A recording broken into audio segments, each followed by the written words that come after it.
Hi, this is Randy. Welcome to my channel. I hope you're having a wonderful day, you and yours. God's been good to me.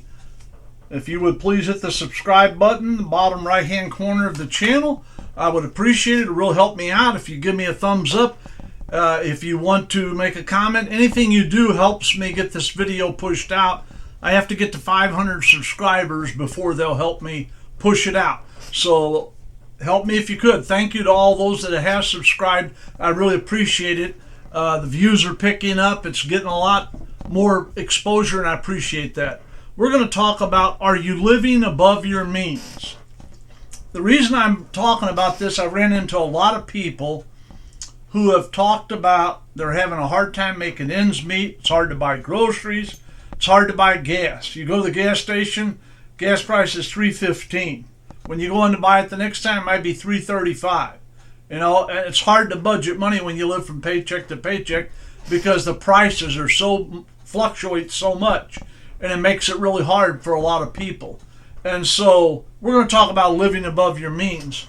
1 Timothy chapter 5 verse 8 says, "But if anyone does not provide for his own, and especially for those of his household, he has denied the faith and is worse than an unbeliever." The Lord's saying that you need to provide for your family. If you're going to provide for your family, then you ought to set a budget and you ought to live within your means. If you're getting paid and by the time you pay your bills there's nothing left, nothing, you're living above your means. If your paycheck's spent before you even get it, you're living above your means. All right? Your children will learn how to provide for their families from looking at you, the parents, on how you do things. You want to teach them properly. You don't want your children to be in hock up to their eyeballs. You don't want them to have more going out than they have coming in, all right? And so, as parents, you want to provide for your family because that's what the Lord tells us to do, or you're worse than an unbeliever if you don't provide for your own family. 2 Corinthians chapter 12 and verse 14. "Here for this third time I am ready to come to you, and I will not be a burden to you. For I do not seek what is yours, but you. For your children are not responsible to save up for their parents, but the parents are for their children." Paul had founded the church in Corinth. In his first visit there, this was his third visit, and Paul had said he did not want to come, and he didn't want to be paid. He didn't want to provide any with food. He didn't want them to give him a place to stay. He wanted the Christians to eat the spiritual food that he was going to feed them. Boy, the prosperity preachers sure never talk about this, and they sure wouldn't want to do this. Can you imagine them going somewhere to hold a meeting and not take anything from the people and only feed them what the Lord wants them to have and give them spiritual food and say, you don't have to put me up in a hotel. You don't have to pay for all the fuel for a private jet. You don't have to give me any money. Yeah, they would never do that. All right, but Paul did. Paul wanted to show them that he loved them and cared about them, and he didn't want to live above them. And I will say this before I go on. You look how the disciples lived. Look how Jesus lived. Look how they traveled. Jesus hitched a ride on a boat, went down into the ship and laid down in the corner on a little pallet. He didn't have a big chartered boat he owned on his own. He didn't ride around in a chariot with 4 big, beautiful horses pulling it and all that. He hoofed it most everywhere he went. And you see Paul telling, we've went without food. We've slept in the rain. We've been in the cold. He tells you everything that's happened to him, all right? The disciples had it rough. Many of them died horrible deaths. So you might want to think about the prosperity gospel and what it says and what they do, because it sure don't tie in with men of God that work for the Lord. Romans 13 and 8, "Owe nothing to anyone except to love one another. For he who loves his neighbor has fulfilled this law." A lot of people say on this verse, "Owe nobody nothing," so you're never supposed to be in debt. You're never supposed to make a loan. That's not what this is talking about. This is talking about giving love for people and we've got love for people. It's a debt that we pay. We'll always be in debt to Christ for the love and the kindness he's given us and showed us and poured into our lives, and we can never repay it. The only way we can pay this debt is to fulfill our obligation to love one another and to love our neighbors as ourselves. This is the way we fill that. It has nothing to do with never borrowing money. I got news for you. If you wait till you save up the money, you get married to buy a home, you're never going to buy a home. If you wait to save up the money to buy a real good car that's reliable, you're never probably going to get there. All right? So there are expensive items like a home or a car you may have to make a loan to get. But you don't have to borrow to buy clothes. You don't have to borrow to buy furniture. Go out and buy it. My wife and I, we got married, we bought some used furniture. We bought a coffee table here, an end table there. We bought what we could afford. All right? We didn't go out and go in debt up to our eyeballs. So you need to realize that God doesn't want you to go out and make obligations that will make you be above your means of what you can live on. God's love for us will always be greater than we can ever have for our neighbors and our friends. We owe them love. We're in debt to the Lord for love. Proverbs 12:9. Better is he who is lightly esteemed and has a servant than for he who knows himself and lacks bread. Better to be a nobody and have a servant than to pretend you're somebody and have no food, or looking successful and you're not. All right? I've been there. I'm telling you, I've seen it. I've went to conventions where the ministers, it's a minister's convention. And I went there and the parking lot's full of Cadillacs, Lincolns, BMWs. I even went to one, they had what was it? It wasn't a BMW, but they had a high dollar luxury car, and he was showing it to everybody and everything else. Then I had a preacher I ran into at the auction when I was buying cars for the Chrysler store I was running, and he said, I'm going to buy that Cadillac over there. And I said, well, that thing's got 130,000 miles on it. He said, yeah, but it's got the gold luggage rack, the gold trim, and it has the gold top on it, the half vinyl top, and has a power moonroof. He goes, you got to look the part if you're going to be a minister. He said, you ought to quit running around a Dodge. He goes, you need to get a Cadillac. I said, well, my Dodge only has 14,000 miles on it and wore out. You have a great day. I don't have to impress anybody. I don't want to live better than the people in my church.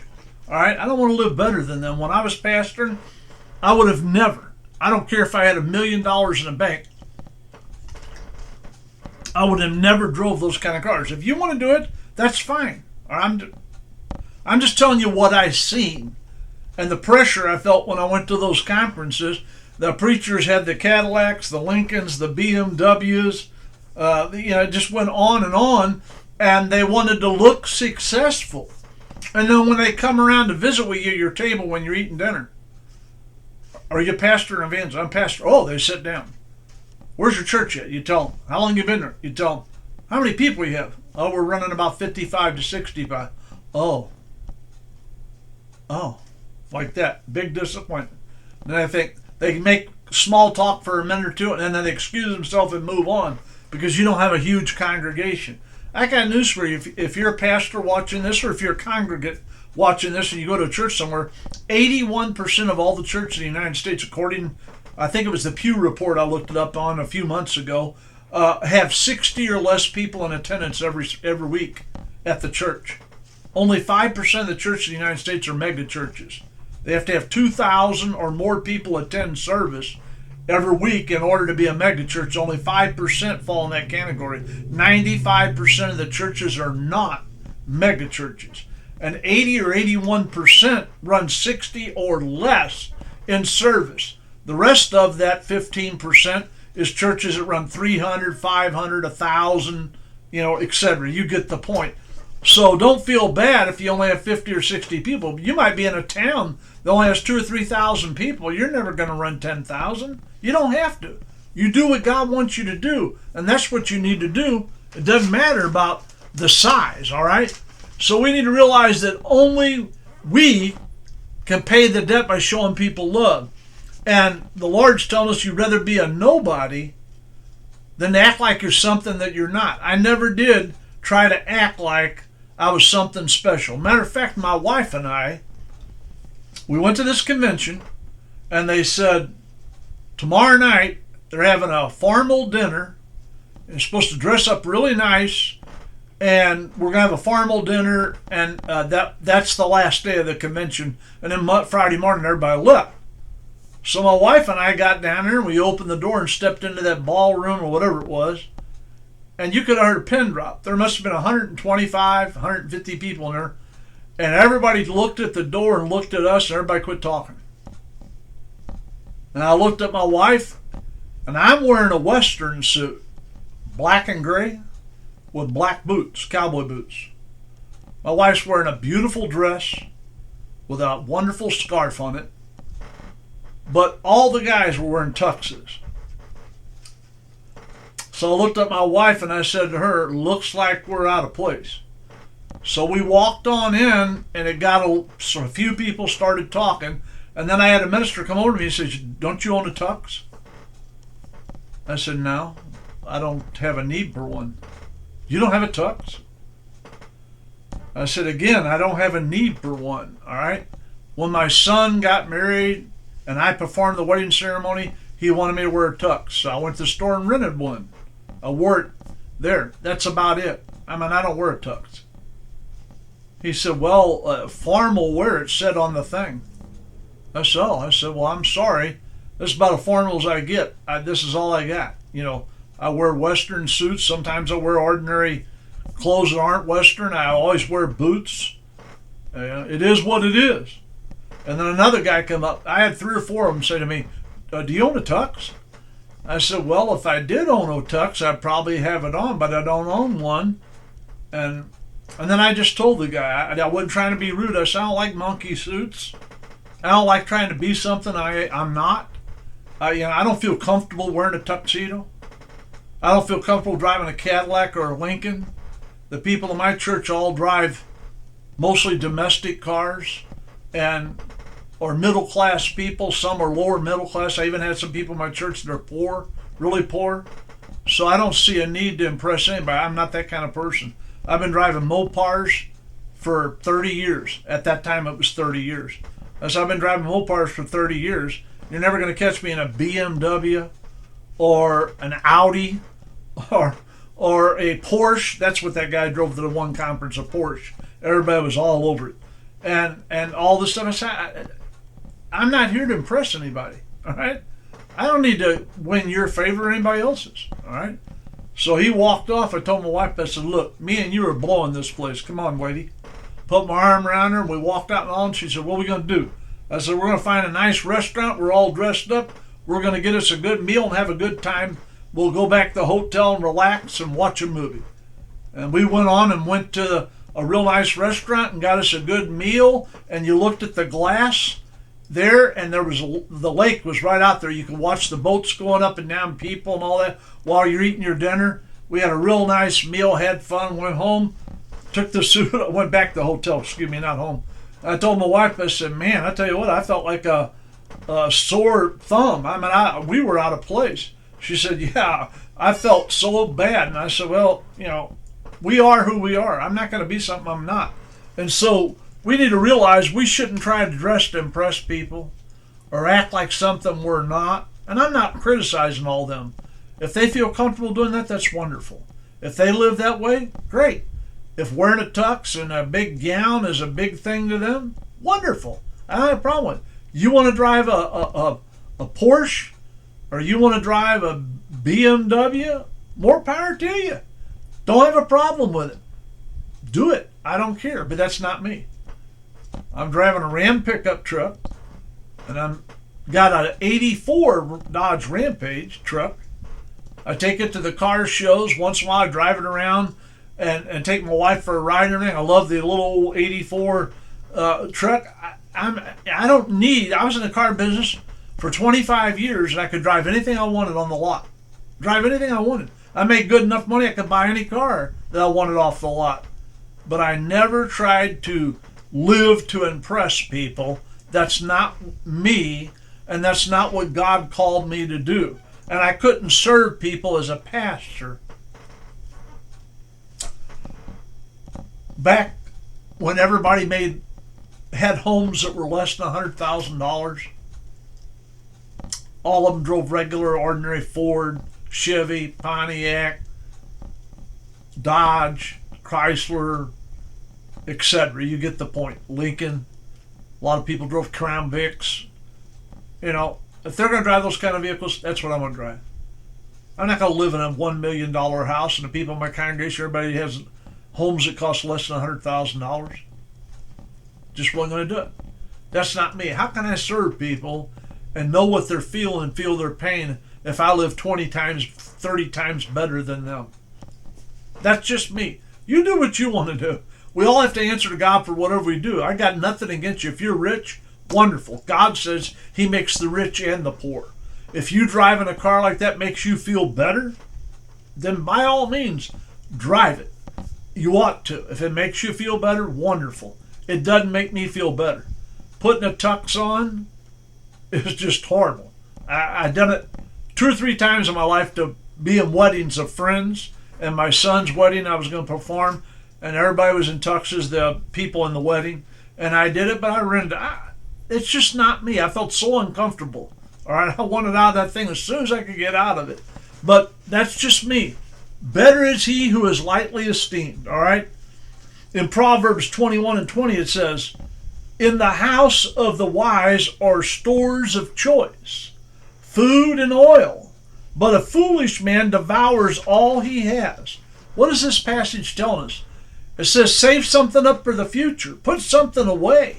Save part of your paycheck, all right? A lot of people need to realize you give to the Lord and then take a piece, 10% or 15 or 20, whatever you can afford, take it out and put it into savings right away and don't touch it. Then live off the rest. If you do that, then when you need 4 tires for your vehicle, you're not going to be running around trying to borrow money from somebody or using a high-interest charge card to buy them. If your washing machine goes out on you, you're going to be able to go buy a washer and dryer and pay for it, not have to borrow money from a relative or put money on a charge card or go up to the bank and put a title up to get a loan, because you are always robbing Peter to pay Paul. You can't do that. You need to save something. But there are a lot of people that don't. Too many people have too many credit cards, credit's so easy, and they get into charge card debt, and they wonder why they're living above their means. There's $1 trillion of charge card debt in the United States. $1 trillion.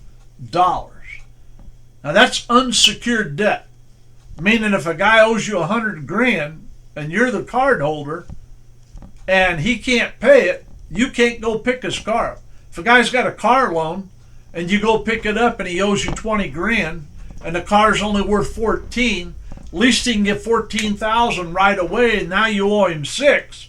He'll work out a payment plan with you, and if you don't work one out, then he'll guarantee your wages. And I don't remember, it's been a long time since I've been around this, but I think you can take 20% of your gross pay out of your paycheck with a garnishment. So they'll get their money, all right? And if you make them come pick it up and don't take it to them, guess what? You're going to pay a repo fee. I don't know how much it is now. Years ago, it was somewhere between $400 and $600. I'm sure it's $1,000 to $1,500 now. If they have to clean it up and detail it, they're going to charge you for that. Your bill's just going to get bigger and bigger, and the interest won't go away till you pay it off. So don't get involved in things that you can't afford. Don't do things that you cannot afford. Some people spread all they have, and they spend their money before they even get a paycheck. It's already spent. These people, when times get hard, go to family members who have been wise, who have saved, who have pinched pennies, who don't waste their money, and want them to bail them out and give them money because they're irresponsible and they won't pay their bills properly and they won't save anything, and they spend. All right, let me give you a little hint here if you're living above your means. You can't live like the federal government of the United States. $30 trillion in debt, $32 trillion in debt, $34 trillion in debt. Now they passed $35 trillion. They're talking about spending more money. You're not the government. You can't print more money and just keep spending, raise the ceiling, spending. That's like a charge card that has a $10,000 credit line. You call them up. I'm spending and spending. Would you raise it to 20? Then you call them back. Would you raise it to 30? Then you call them back. Would you raise it to 50? And you keep spending and spending. What's the bank going to say? They're going to say, well, you can't do that. It's unsecured. You aren't paying your bill real good now. We're not going to raise your limit. All right? Somebody needs to do that, the federal government. They need to cut them off and say, you got to quit spending. Oh, we'll give $100 million to this country. This country's having a war. They need ammo. We'll give them $100 million, $250 million, and all that. We don't have it. They're spending money they don't have. And so don't use them. Don't follow the government, or you'll be broken and dead all the time. Live within your means. Don't spend more than you make. If you have more going out than you have coming in, you're living above your means. If you have just enough to get by and buy your groceries and gasoline, there's nothing left after you pay your bills, you're living above your means. All right? You need to bring it under control. Ecclesiastes 4:4 says, I have seen every labor and every skill which is done, the result of rivalry between a man and his neighbor. This too is vanity and striving and you living your life after the wind. What does this mean? Trying to keep up with the Joneses, okay? I don't care if my neighbor gets a new car. I'm happy for him. If he gets whatever, buys a trailer or camper or whatever, good job. It looks wonderful. Hope you're happy with it. I have no worry about what people get. I don't care what my neighbor gets. That's their business. At our property line between us, that's where my authority stops. I don't care what happens on the side of the fence. I don't care if he puts a cold-bladed Cadillac in his driveway. That's his. It's his business, not mine. I am not jealous of anyone, all right? I don't want to be rich. I've never wanted to be rich. I've had no desire to be rich.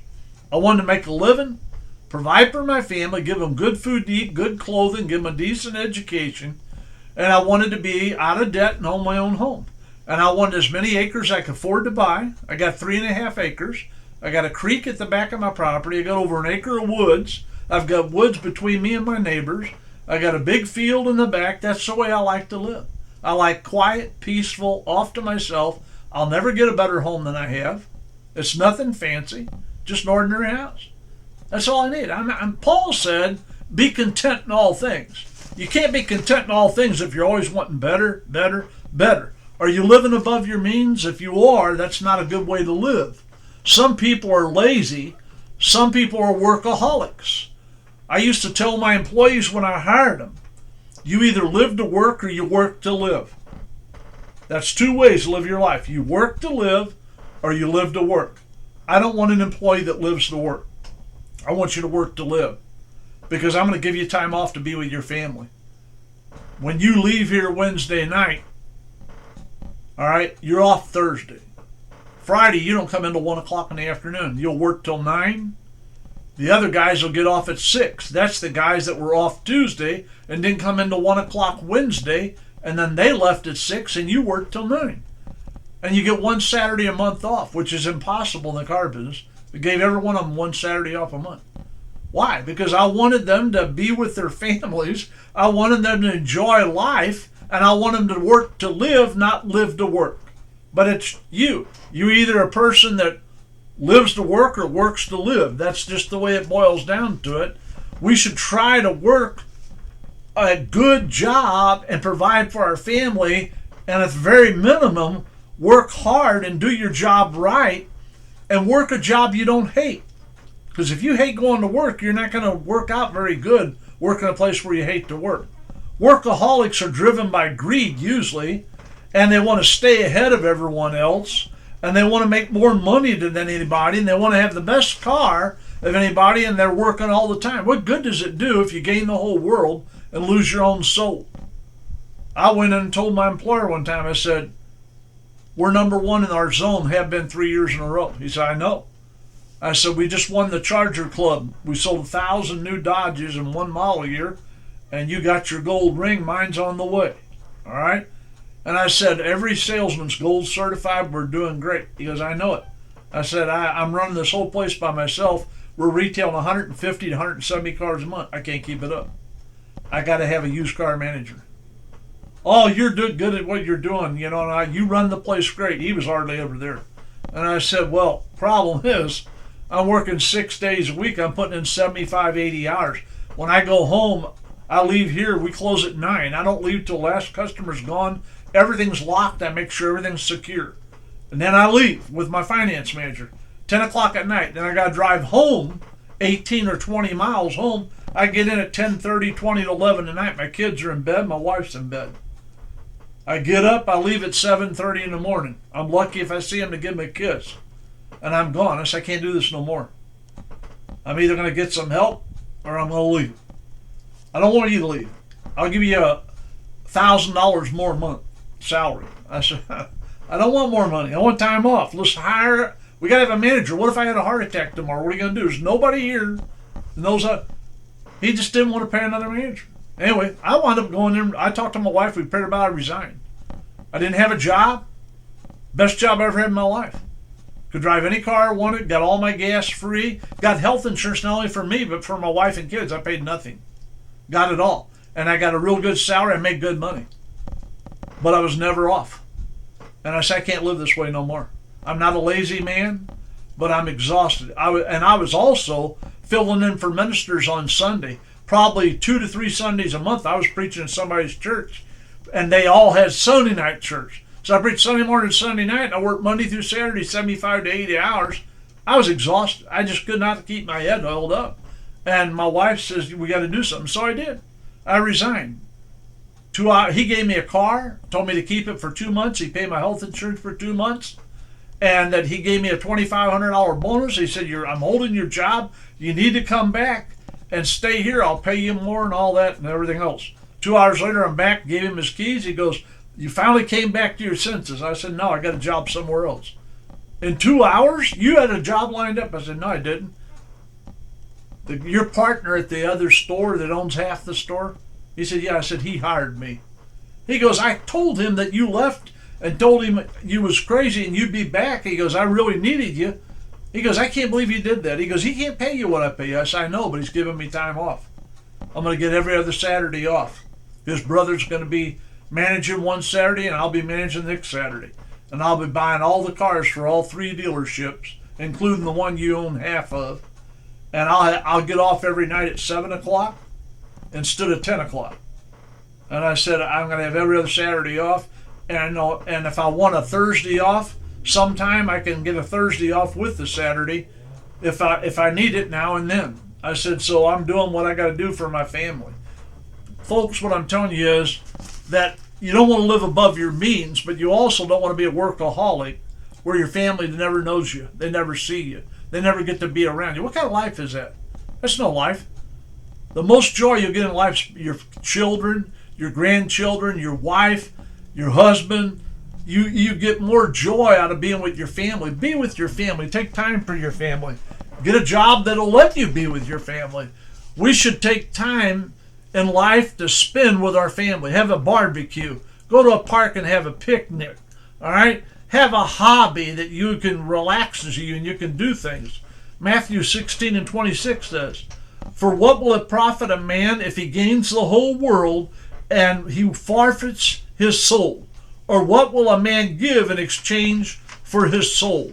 You can't just gain the whole world and buy, spend, live more than higher than you can afford, and never have no time to enjoy life. All the wealth you gain, all the toys you get, you're not going to take them with you. When you leave, they stay behind. You're not going to drive a U-Haul out behind your hearse and take it to heaven with you or to hell, wherever you're going. You're not going to take it with you. So don't worry so much about all the toys. Are you living above your means? If you're spending more than you have, and if you're left short and can't pay all your bills, you're living above your means. You need to look. Take a notebook, draw a line down the middle, write all your bills down, write all your income over here, and see how it balances out. I'll tell you something I did a year or two ago, and it really helped me out. I shopped around for car insurance, house insurance. I called the cable company and dumped them and I went with YouTube and saved $73 a month. I shopped my internet and I saved $20 a month on that. I got rid of this newspaper for $15.50. This newspaper was $17 a month. I changed trash companies. It was $9 less a month. You said those are small. $8, $10, $9. I shopped everything. I cut our bills without paying one extra penny out of my pocket. I cut our bills by $588 a month by just shopping everything around and getting rid of things. I can read the news online if I want to look something up. I didn't need a paper. I'm not knocking newspapers, but I don't need them. I'm not going to spend that kind of money. You do what you got to do, but you need to take an inventory and figure out the Ben Franklin thing. Draw the line down the middle, put your bills up. If your bills are greater than your income or they're right even, you're living above your means. You need to reorganize. You need to maybe get rid of things like I did. Chop the cable off, go with a different company. Change your phone to a different company if they give you a better deal. Make a call. Find out, I can save $9 a month on my trash bill. Switch trash companies. Just work to reduce your debt so you don't have to work so hard. Charge cards are the death of most families. People don't know how to use them for emergency purposes, or if you're on vacation, you use them. When the bill comes in, you pay it because you got the money to pay it. We need to do that and not go into charge card and rack bill up after bill after bill after bill. Are you living above your means? Bringing your finances under control starts day one. Taking an inventory of what you have going out, how much you have coming in, and also figuring out, I'm going to shop everything and try to cut my overhead. What can I live without? And cut certain things out that you don't need, nor do you want. I had a magazine I hardly had time to read it. I was working all the time. So I cut the magazine out, got rid of it. I found I added the newspapers, the two newspapers I was getting, and the magazine I was getting was running me $42 a month. I got rid of them. That saved me $42. Saved $72 or $78 a month on my cable bill. Got rid of it and replaced it. And $9 on the trash, and you just keep. That's how I got the $588. I gave myself almost a $600 raise without doing nothing but making a few phone calls and switching things around. Take a look. See what you can do to reduce your debt. Take the smallest bill, pay extra on it till you get it paid off, then move up to the next one. Start paying it. When you get in better shape, then you'll feel better. Always remember to give to God, and always try to help a poor person or someone in need every month. God would love that, and He would appreciate it. And so we need to realize that we need to do what is best for our family, and we need to do what we can to provide for our family. And remember your local church. They're the ones that's going to marry you. They're the ones that are going to visit you in the hospital. They're the ones that's going to counsel you. They're the ones that are going to dedicate your baby back to God. They're the ones that are going to throw the baby shower for you. They're the ones that are going to preach your funeral and your relatives' funerals. So don't give your money to TV preachers. Give it to your local church and support them and get behind them. And then when you have tough times that's beyond your control, you haven't went out and wasted everything, then they'll try to help you too. And they'll pray for you and be there for you. So we need to realize that I'm not going to send my money to some guy that owns 8 private jets and 36 watches that are worth over $500,000, because God will provide for me, and I'm going to take care of my local church, and my local church is going to be there for me when I need them. God don't want you living above your means. So take an inventory.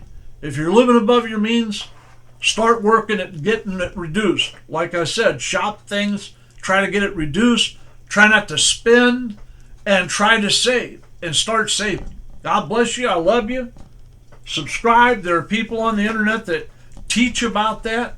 If you want more training and teaching, you can contact them or look at them, but I'm just trying to give you a few pointers. I want to thank you for your time. This time till next time, Old Rev May sign off. Have a wonderful day. God loves you, and don't live above your means.